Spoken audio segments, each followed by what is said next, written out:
శివుని ఆత్మలింగం భారతదేశంలో కర్ణాటక రాష్ట్రంలో ఉత్తర కన్నడ జిల్లాలో గోకర్ణ అనే ప్రదేశంలో మహాబలేశ్వర ఆలయంలో ఉంది. అసలా శివుని ఆత్మలింగం అక్కడికి ఎలా వచ్చిందో దాని వెనుక ఉన్న కథ ఏమిటంటే, రావణుడి తల్లి శివుని భక్తురాలు. ఆమె భక్తికి అసూయపడి ఇంద్రుడు ఆ శివలింగాన్ని సముద్రంలో పడేస్తాడు. దానికి రావణుడు ఆత్మలింగాన్ని తెస్తానని వాగ్దానం చేస్తాడు.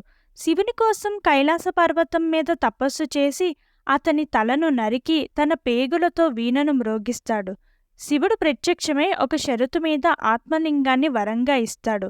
ఆ షరతు ఏమిటంటే, దానిని ఎవరు దొంగలించకూడదు, భూమి మీద ఎక్కడ ఉంచితే ఎప్పటికీ అదే ప్రదేశంలో పాతుకుపోతుందని చెప్తాడు.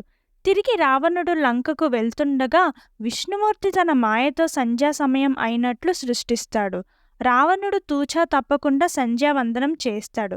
అదే సమయంలో ఒక బ్రాహ్మణ బాలుడి వేషంలో గణేశుడు ఎదుర్కొన్నాడు. రావణుడు ఆ బాలుడికి ఆత్మలింగాన్ని సంధ్యావందనం చేసే వరకు పట్టుకోమని చెప్తాడు.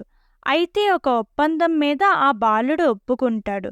అది ఏమిటంటే, నేను 3 సార్లు పిలుస్తాను, ఈలోపు రాకపోతే కిందన పెట్టేస్తా అని.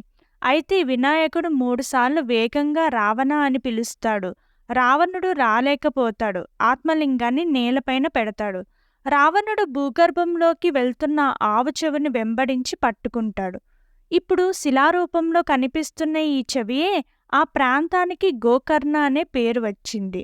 గోకర్ణ అనే పదానికి సంస్కృతంలో ఆవు చెవి అని అర్థం.